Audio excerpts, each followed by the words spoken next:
On March 9th, a reporter asked Donald Trump whether the Iranian government had activated sleeper cells in the United States.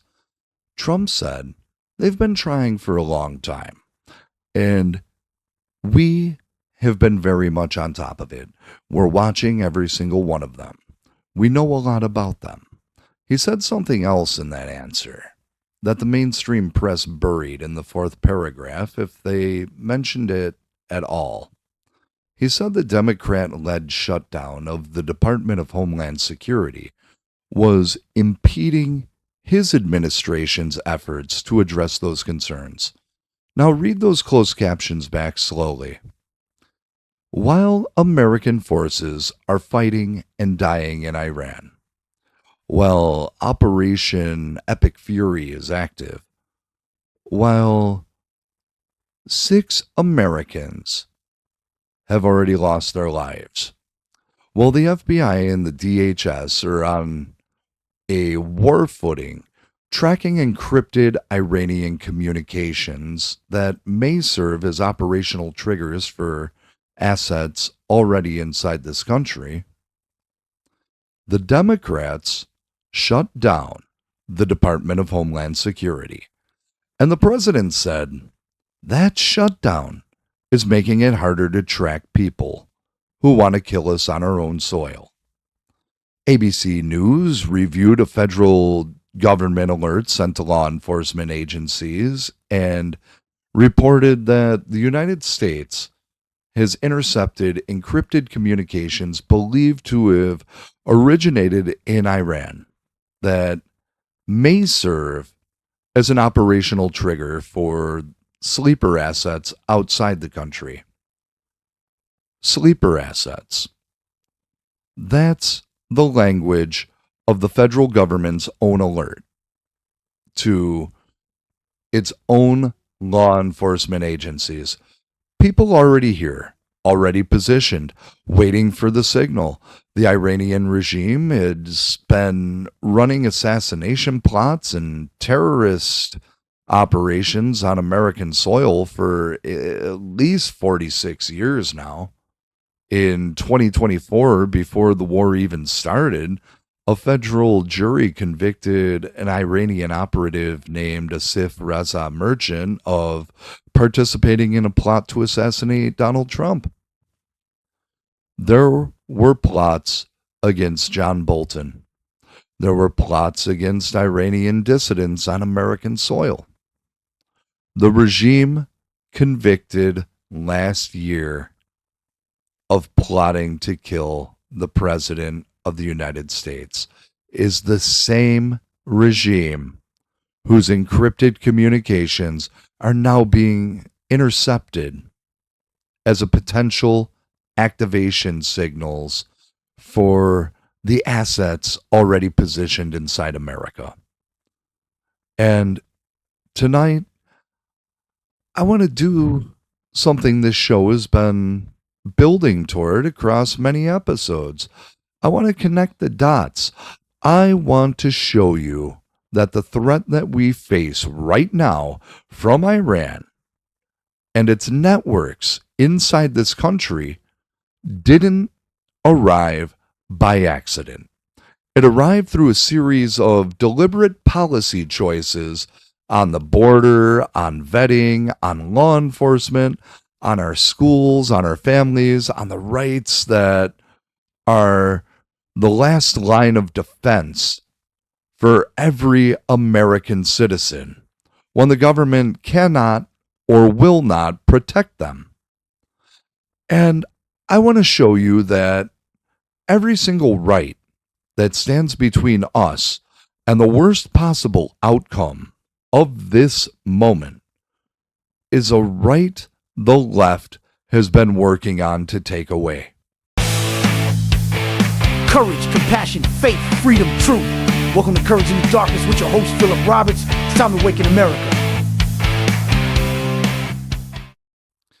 Let's start with what we know.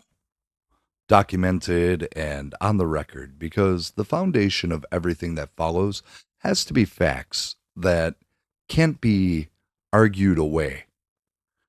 The Iranian regime's history of terrorist operations on American soil is not a theory. It's a documented, prosecuted, convicted record spanning nearly 5 decades. The seizure of the American embassy in Tehran in 1979 was the opening act of a war that the Iranian regime has been fighting against the United States ever since.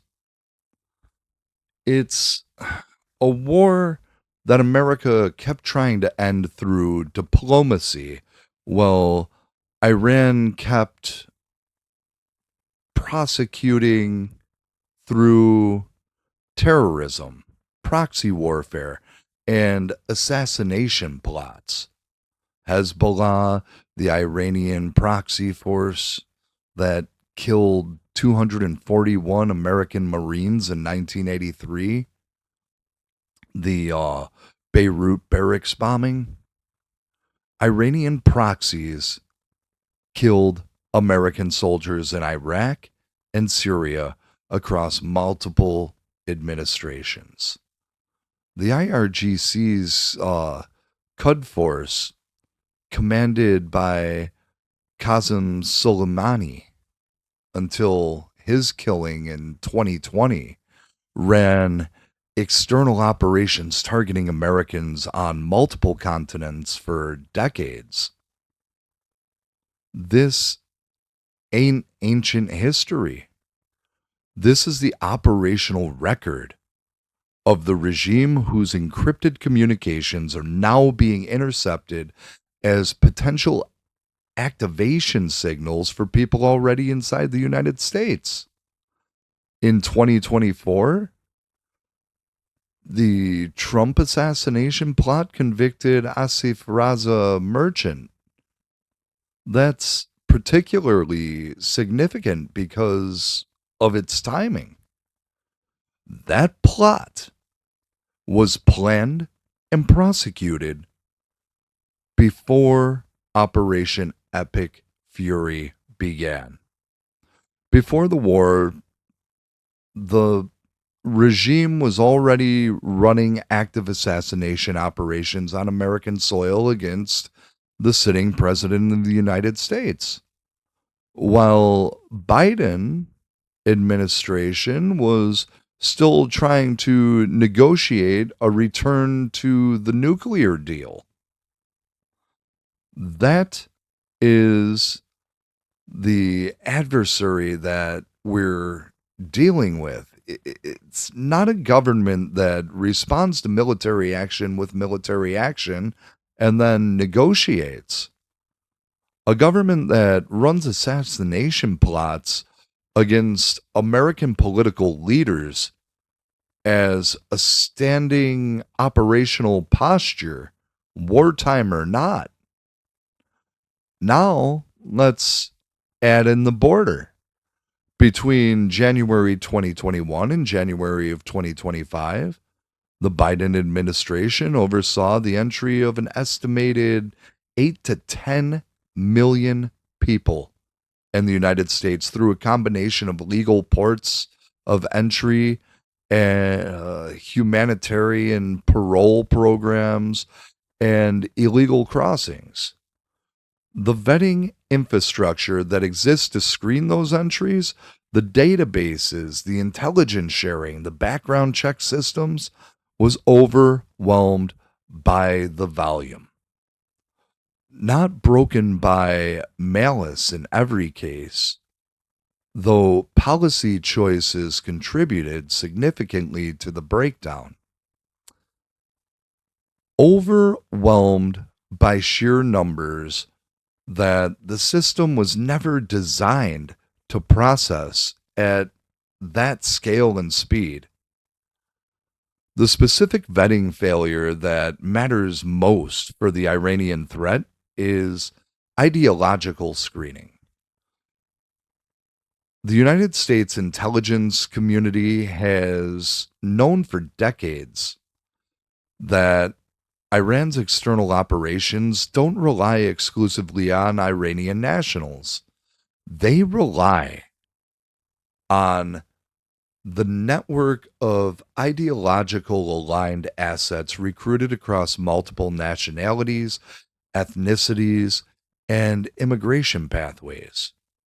The Austin shooting on March 1st of this year, which I'm pretty sure I covered in detail in my Fire Next Time episode, may have been a subscriber only episode. It involved, and I'm going to butcher his name again because I don't know how to pronounce any of these.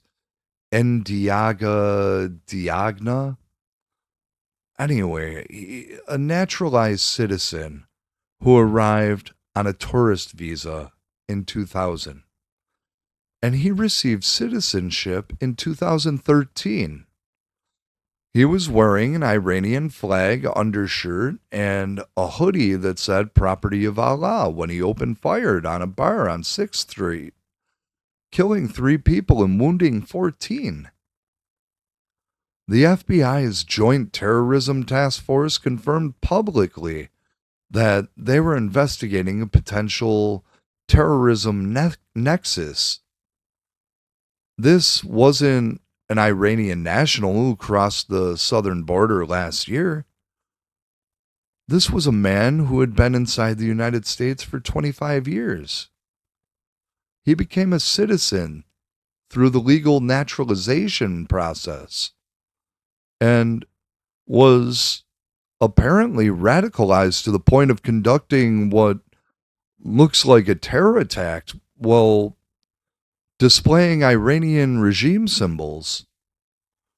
The Gracie Mansion IED attack on March 7th involved 2 Pennsylvania-born teenagers, Amir Bolat and Ibrahim Kiyumi. They told the FBI that they'd watched ISIS videos and through TATP-based explosive devices packed with metal shrapnel at the crowd outside at what's his name there? Mamdani, the mayor of New York City's house.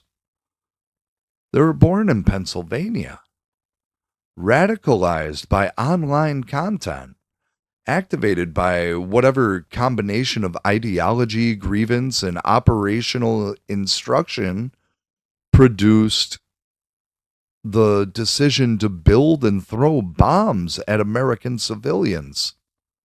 Neither of those attacks was carried out by someone who crossed the southern border recently.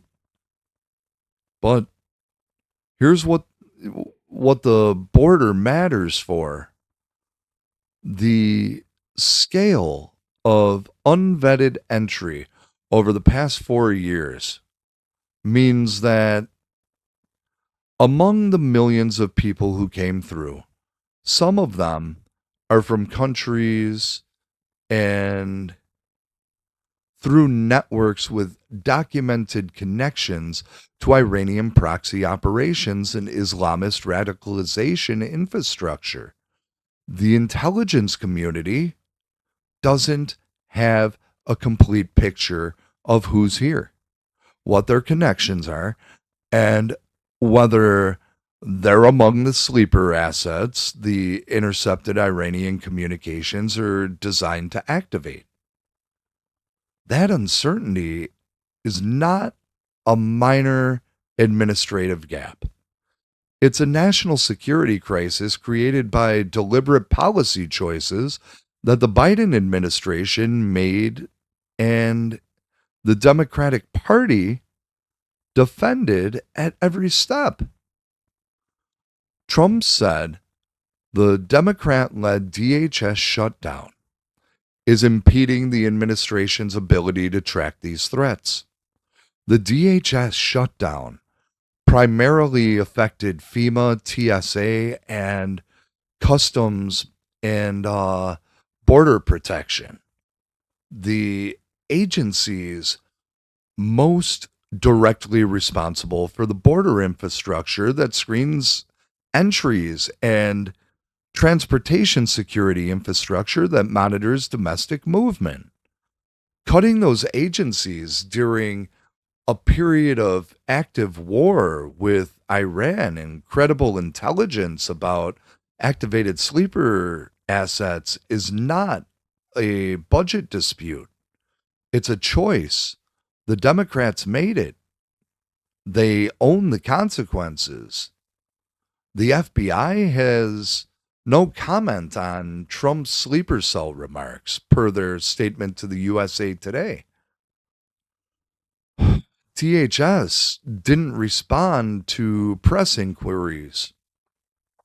The administration isn't going to brief the public on the operational details of what they're tracking, nor should they.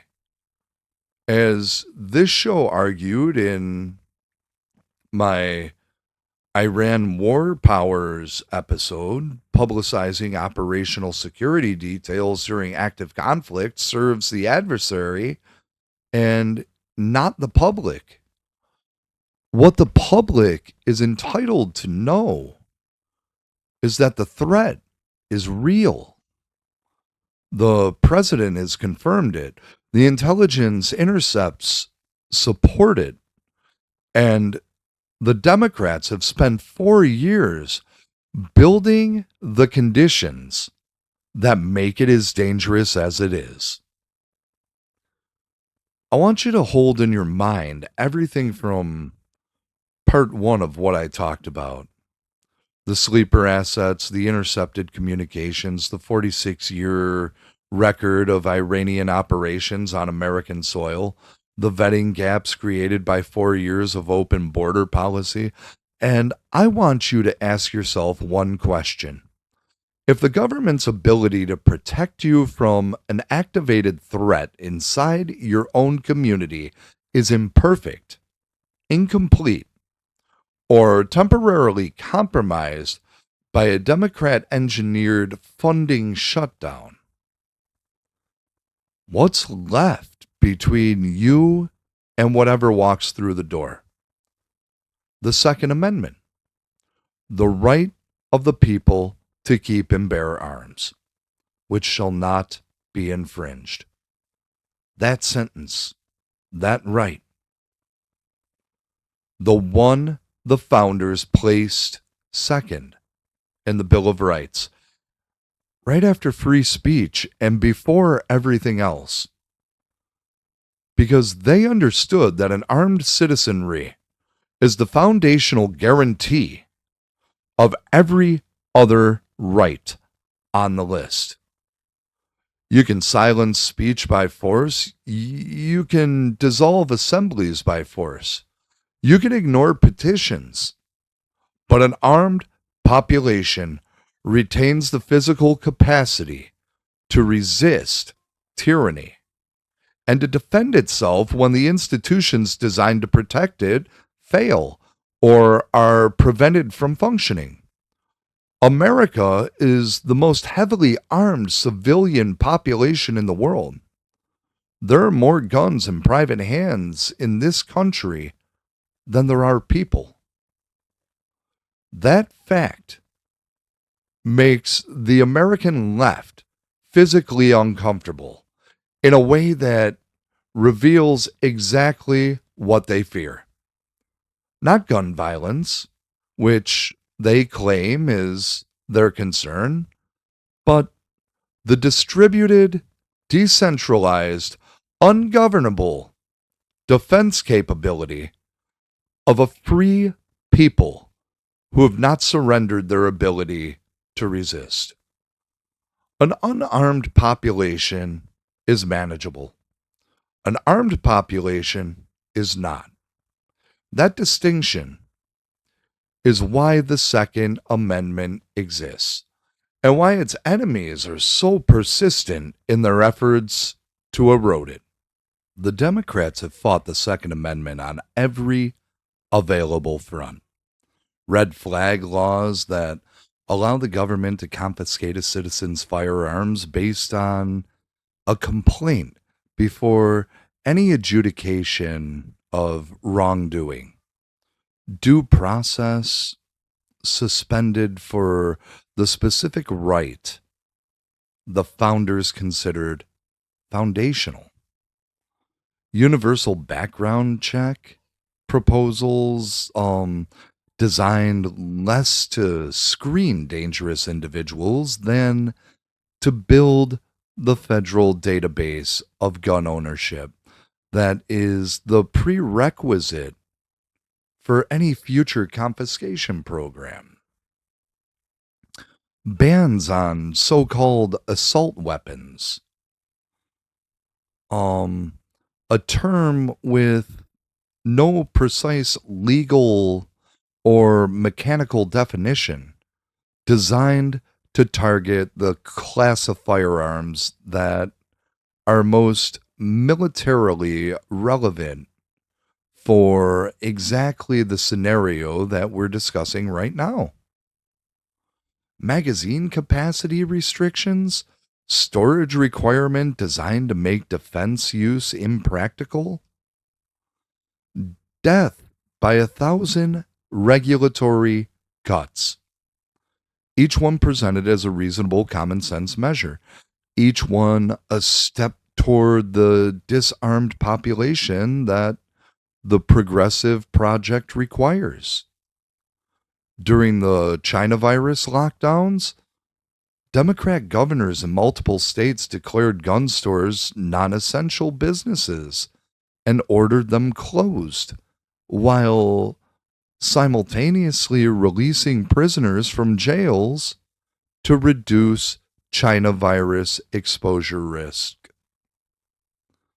They released the criminals. They locked the gun stores. The prioritization in that sequence was not accidental. It told you exactly who the progressive governing philosophy regards as deserving of protection and who it regards as a population to be managed. Right now, today, with intercepted Iranian communications suggesting activation signals for sleeper assets in the United States, with the DHS partially hobbled by Democrat engineered funding politics, with the FBI tracking threats it won't discuss publicly. The armed American citizen is not a paranoid prepper fantasy. The armed American citizen is the practical reality of self-defense in a country where law enforcement can't be everywhere, where response times in rural communities like mine can be 20 minutes or more, and where a radicalized individual acting on an encrypted signal can move from decision to action faster than any institutional response can intercept them. The Austin shooting happened on 6th Street at 2 in the morning. That guy opened fired in a crowded entertainment district. 3 people died, 14 were wounded. The police responded, and the shooting ended. But it ended after the shooting happened, after the bodies were on the ground, after the 14 people were in the hospital. The Second Amendment's role in that scenario is not the fantasy of a gun-toting vigilante magically stopping every attack before it starts. It's the reality that in a country where 46% of the adults live in a household with a firearm, a person contemplating a mass casualty attack must calculate that they may face armed resistance from their intended victims. That calculation changes behavior. It doesn't eliminate evil. It raises the cost of evil in ways that matter. God gave you the instinct to protect your family. The founders gave you the constitutional right to act on that instinct. And the Democrats are working every day to take that right away. In the current moment, with the current threat,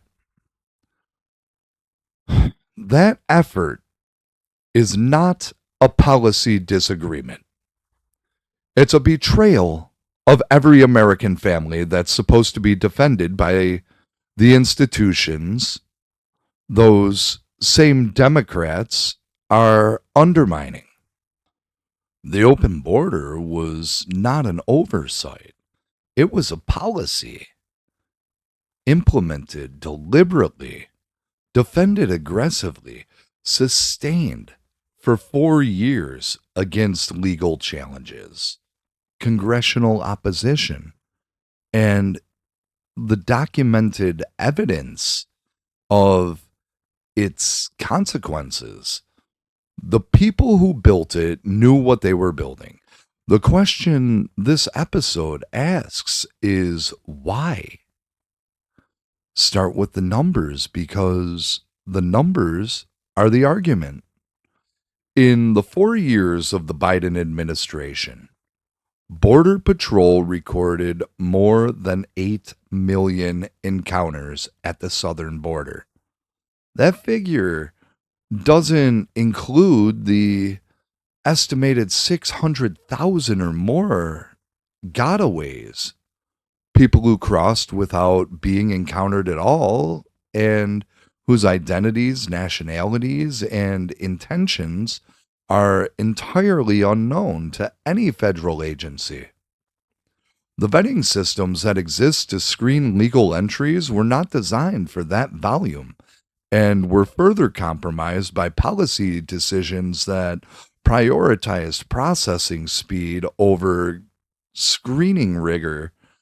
That created humanitarian parole pathways with minimal background check requirements, and that dismantled the agreements with Mexico and Central American countries that had reduced border crossings to manageable levels under the Trump administration's first term.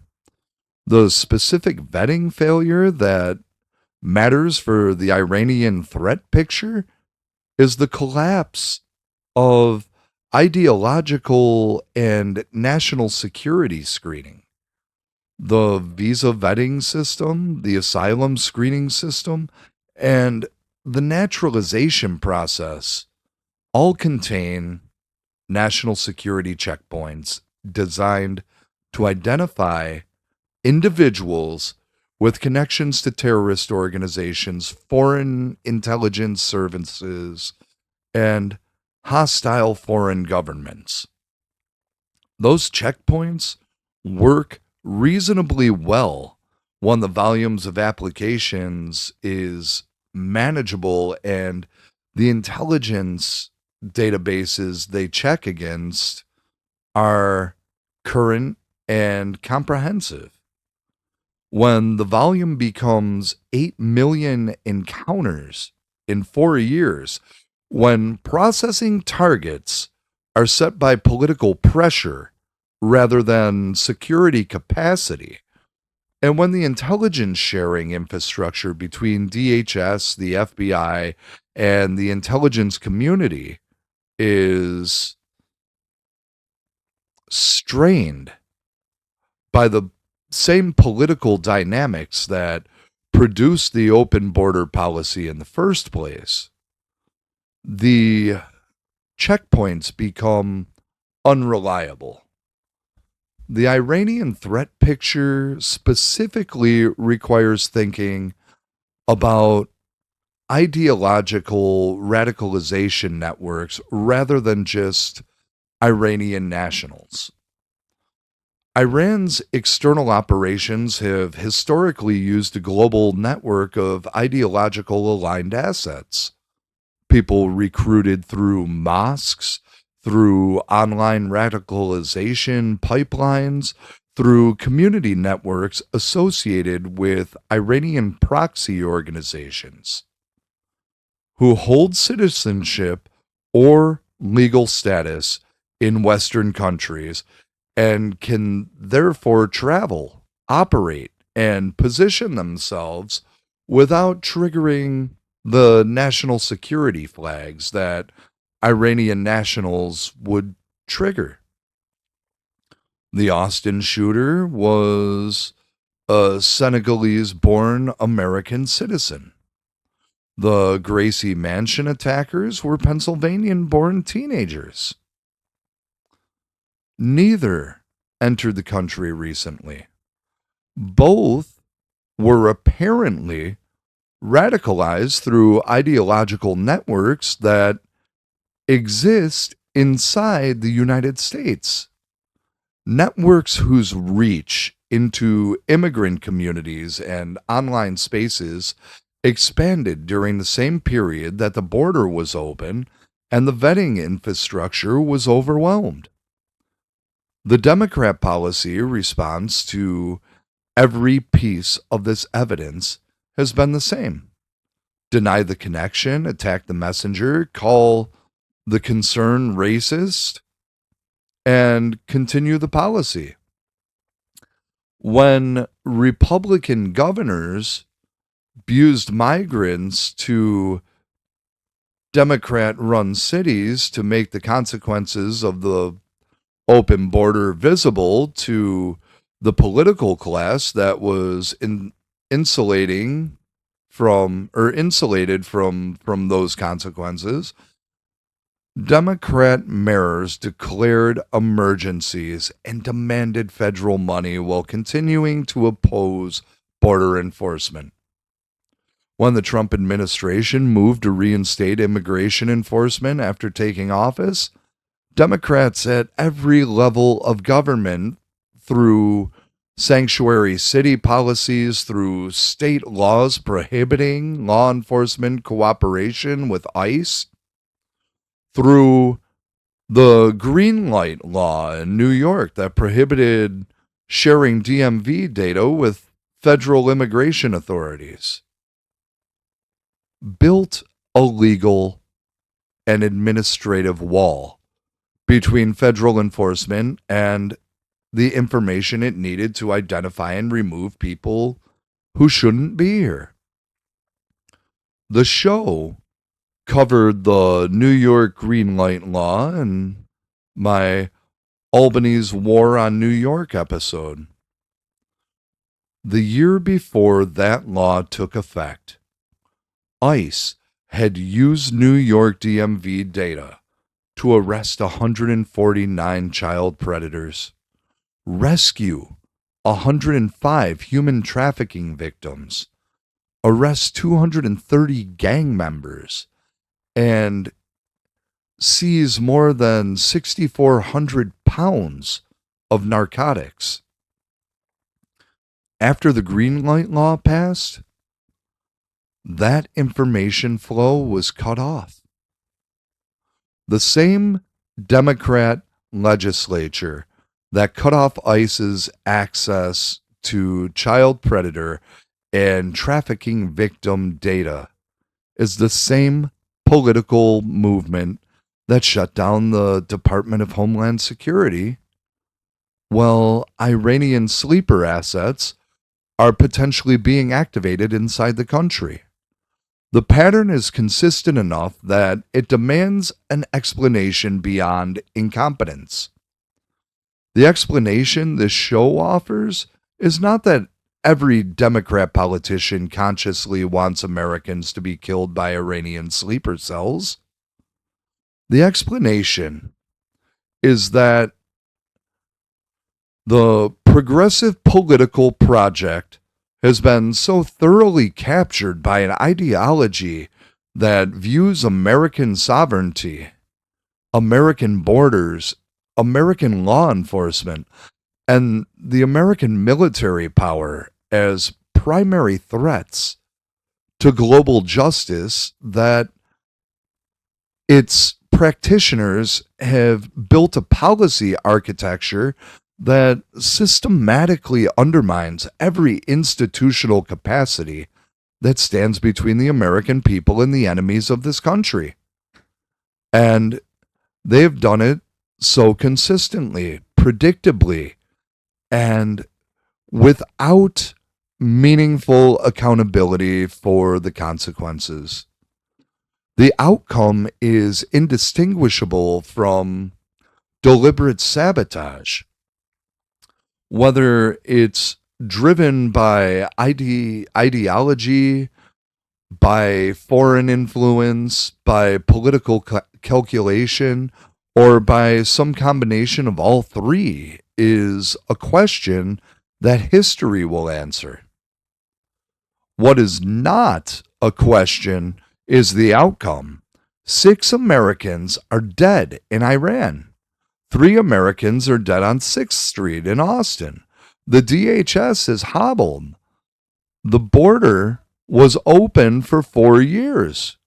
And the Democrats are filing war power resolutions to constrain the military operation that's trying to end the regime that caused all of it.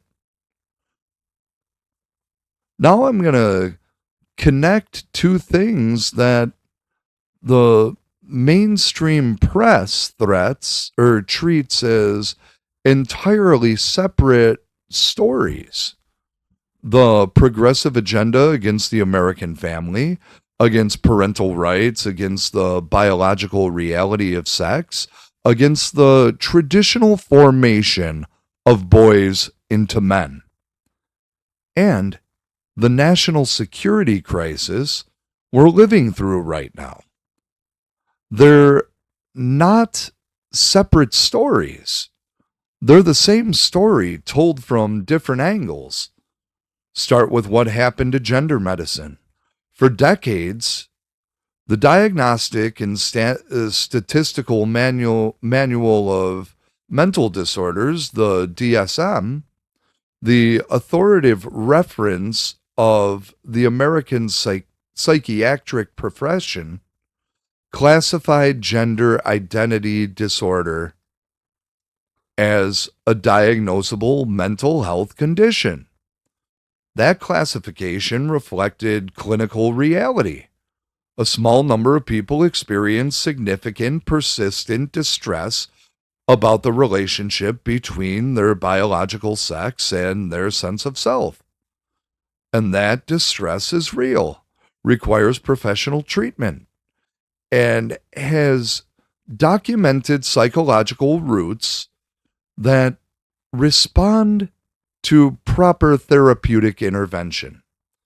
In 2013, the publication of DSM-5, that classification was eliminated.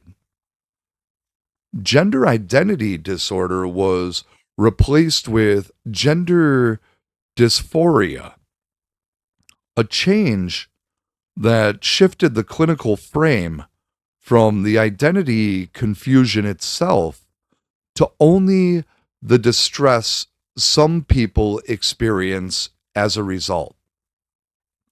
The diagnostic category was narrowed and softened in ways that made it easier to present gender transition as a response to a mental health condition, but as a normal variation of human experience requiring affirmation rather than treatment. That change did not happen because the clinical evidence demanded it. It happened because activist pressure on the American Psychiatric Association produced it. The same ideological movement that has captured universities, school curricula, corporate HR departments, and the Democratic Party applied that same pressure to the medical credentialing bodies that define what is and is not a mental illness. And they got the outcome that they wanted. The classification was changed. The clinical frame was shifted, and the downstream consequences of that shift have been playing out in schools, in pediatric clinics, and in the lives of children and families across the country ever since. Here's what that shift produced in practice. School counselors, the same profession this show covered when I documented the Olentangy High School counselor who participated in the anti-ICE walkout, are operating in an institutional environment that has told them affirming of a child's stated gender identity is the clinically appropriate response to gender-related distress. And that questioning that identity or exploring the underlying psychological causes of the distress is harmful. Under that framework, a 12-year-old girl who has experienced trauma, who is struggling, who is in pain, who is expressing that pain through confusion about her identity, isn't a child who needs careful, sustained therapeutic work to process what happened to her and build a stable sense of self. She's a child who is told that her trauma-induced confusion might mean she is in the wrong body. That there's a medical pathway available to address that, and that her parents' concerns about that pathway are obstacles to her well-being rather than expressions of parental love and appropriate caution. It's not a hypothetical. It's what happened to a 12-year-old girl whose family we know. School counselors told her that her traumatic experiences were a sign that she should change her identity. Instead of real counseling she needed, the kind that would have helped her process her trauma, develop the coping skills that she needs, and build resilience, she was put on a medical pathway that told her the problem was her body, not her trauma. Children cannot consent to the long-term consequences of hormonal intervention. Their brains are not developmentally equipped to understand what they're agreeing to.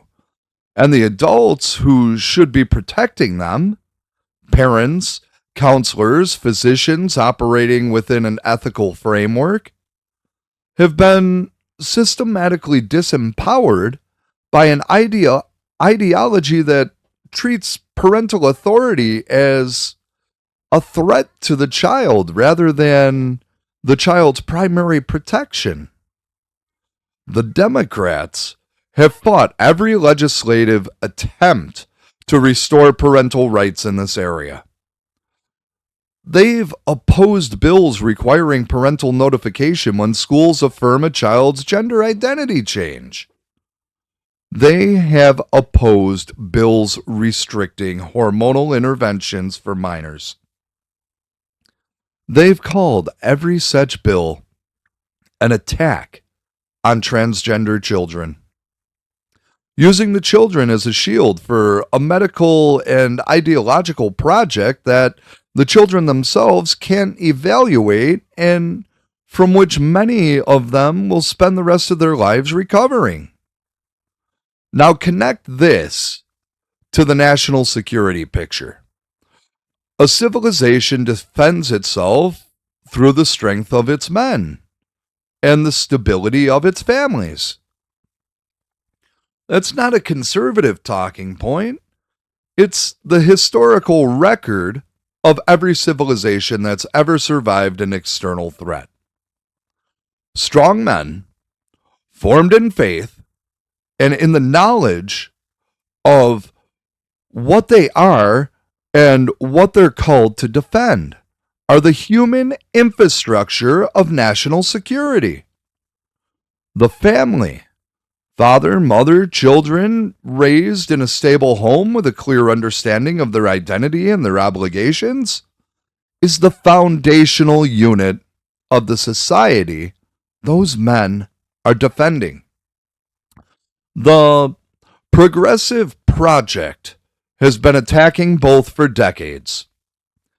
It's told boys that masculinity is toxic, that their natural instincts towards strength and protection are pathologies to be medicated and socialized away.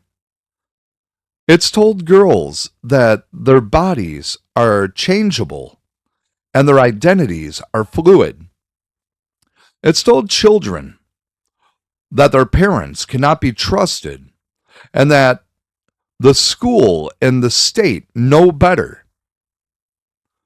And it's done all of this while simultaneously defunding the police, opening the border, hamstringing immigration enforcement, and filing war powers resolutions to constrain the military operation defending the country those weakened men and destabilized families are supposed to inhabit.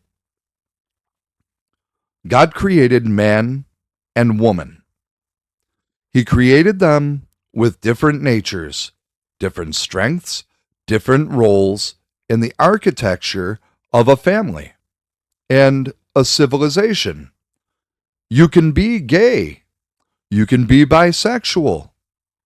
God made you who you are, and you will answer to Him for your life as every single one of us will. But you can't change the biological reality of what you were created to be. A child told that she can be remade into something different than what God created her to be is not being liberated. She's being lied to.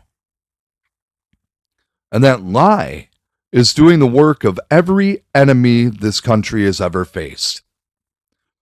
The work of dissolving from the inside the human strength and family stability that external enemies cannot destroy from the outside. The last two rights that I'm going to examine in this episode are connected by the same underlying logic as everything before them. The Progressive Project requires control of the next generation. And the two most powerful forces standing between the left and that control are parental choice in education and the existence of the children themselves. Start with school choice. I've covered the school system on this show extensively. The Hermantown ICE curriculum that told 8th graders federal law enforcement agents are kidnappers. The Fort Bragg kindergarten classrooms where a teacher wore fetish accessories and told 5-year-olds about turning into a werewolf. The Loudoun County locker room case.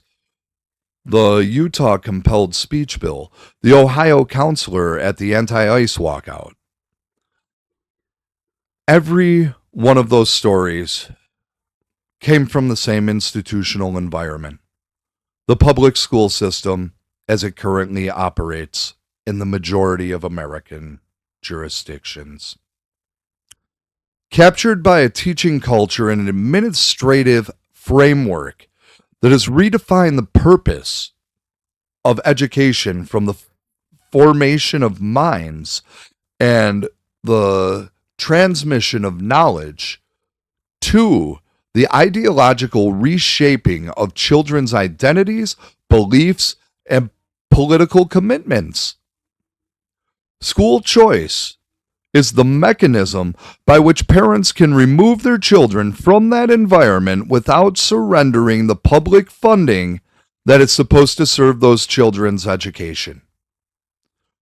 When a parent can take the per pupil funding allocated to their child and direct it to a private school, a religious school, a classical academy, or a home education program, they are exercising the most fundamental form of consumer accountability available in any market. They are taking their business elsewhere. The public school system loses the student and the funding. The alternative that better serves the family's values gains both. And the competitive pressure that creates is the only force that has ever reliably improved the quality of government-run services. The Democrats have opposed school choice at every turn because it understands exactly what it represents. Every child who leaves the public school system takes with them the daily influence of the institutional framework the left has spent decades building. The progressive projects, investment in teacher training programs, curricular frameworks, counselor certification requirements, and administrative hiring pipelines is an investment in the captive audience of compulsory public education. School choice dissolves that captivity. It gives parents the power to opt out, and an ideology that depends on controlling the formation of the next generation cannot survive a large-scale parental opt-out. The Kids in Classes Act that Senator Tim Scott introduced, which I covered in detail before, is one piece of this. The broader school choice movement, which has been gaining ground in Republican-governed states with education savings account programs and voucher systems, is the structural response to what the public school system has become. Parents are fleeing the system, as Nicole Neely of Defending Education said, in droves.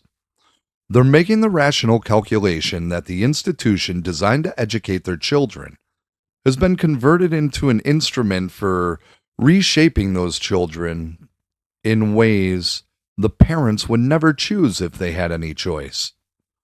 The left calls this a threat to public education. It is a threat to the left's control of public education, which is an entirely different thing, and the only thing that they're actually defending. Now, connect this to abortion. The left's defense of abortion on demand as a fundamental right is presented as a matter of women's health, reproductive freedom, and bodily autonomy.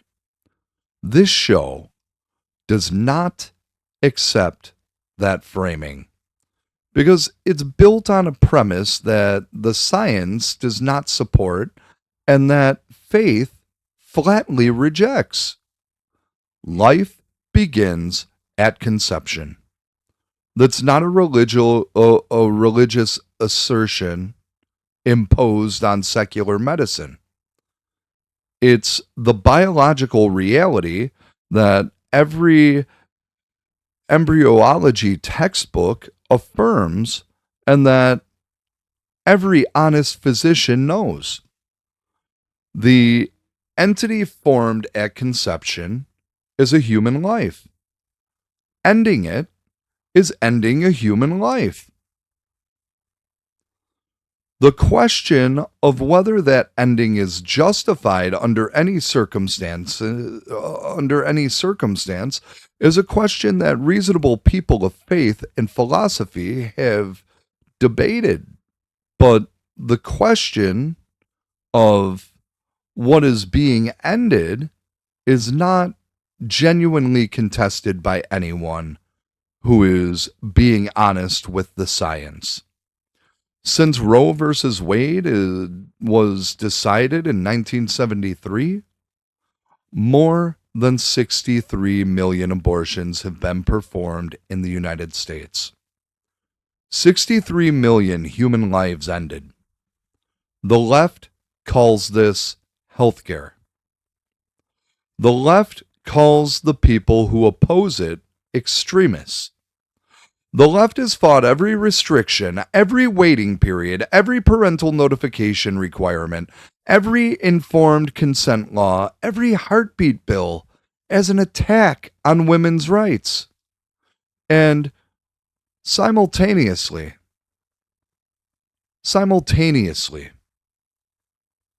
the left opened the border to millions of unvetted entries, defunded the police, hamstrung immigration enforcement, undermined the military, attacked the Second Amendment, captured the school system, and lobbied for the activation of the next generation's pharmaceutical gender transition.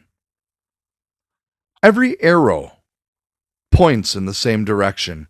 Every policy either reduces the number of Americans being born, weakens the ones who are born, or replaces the ones who were never born with a population that entered through a border that was deliberately left open. The babies who were never born are not here to be taught in our schools, to grow up in our families, to serve in our military, to defend this country in the moment we're living through right now. 63 million of them. The generation the left aborted would be between 0 and 53 years old today. The soldiers, the parents, the workers, the citizens who were never given the chance to be any of those things. The left calls abortion freedom. We call it what it is: the deliberate erasure of the generation that was supposed to be here. This is the stakes of the fight. It's not about politics. It's not about party. It is about whether the civilization that was built on faith, on family, on the God-given rights of free people, on the extraordinary experiment of American self-governance, whether that civilization will exist for the children who are alive right now to inherit and defend. Every right this episode is discussed: the Second Amendment, the border, parental rights and education, the right to life, is a right that is necessary for the survival of the thing we're trying to hand to the next generation. And the left is fighting every single one of them. Let me bring this together the way it needs to be brought together, because the connections are the point, and the point is urgent. Iran has sleeper assets inside the United States. The president has confirmed it. The intelligence intercepts support it. The FBI is on a war footing. The Iranian regime has been plotting assassinations on American soil for 46 years. and convicted an operative for plotting to kill Trump just a couple years ago. Operation Epic Fury is active. 6 Americans are dead, and the Democrats shut down the Department of Homeland Security and filed war powers resolutions to constrain the military operation defending this country. The border was open for 4 years. 8 million documented encounters with hundreds of thousands of gotaways passed through a vetting infrastructure that was overwhelmed by deliberate policy choices. The people response for those choices defended them at every step and called the people who raised security concerns racists. The ideological radicalization networks that produced the Austin shooter and the Gracie Mansion bomb throwers exist inside the country. They were not imported across the southern border last year. They were cultivated over years in communities and online spaces whose reach expanded while institutions designed to monitor and disrupt them were defunded, hamstrung, and politically attacked. The Second Amendment stands between every American family and whatever the government cannot or will not protect them from. The Democrats are trying to take it. The school system is trying to take the next generation. The abortion industry has already taken 63 million lives. The gender ideology apparatus is in the schools, in the pediatric clinics, in the counselors' offices, telling traumatized children that their trauma is a sign they were born in the wrong body, and that the solution is a pharmaceutical and surgical pathway their parents can't stop. All of it is connected. All of it points in the same direction. The civilization that free people built on this continent under God, with the Bible as its moral foundation and the Constitution as its legal framework, is being dismantled from within while it faces a genuine external threat that's not theoretical, not political, not the invention of partisan media. It's real. The intercepts are real. The dead Americans are real. The sleeper assets are real. What is also real is this: the American people are not unarmed. They're not unaware. They're not going quietly. The elections of 2024 produced the clearest popular mandate in a generation for the agenda that this show represents: secure borders, strong families, parental rights, the right to life, the Second Amendment, and the military strength to defeat the enemies of this country on their own soil rather than on ours. The mandate is real. The fight is real. And the outcome depends on whether the people who understand what is at stake are willing to stay engaged, stay vocal, stay armed with truth and with the constitutional rights that the left is trying to strip away before we can use them. We are. This show is. And every person listening to this right now is part of that. Stand with us, support the mission, refuse the silence. Find us at tittdusa.com and the Stand Against the Silence campaign. And I'll see you next time.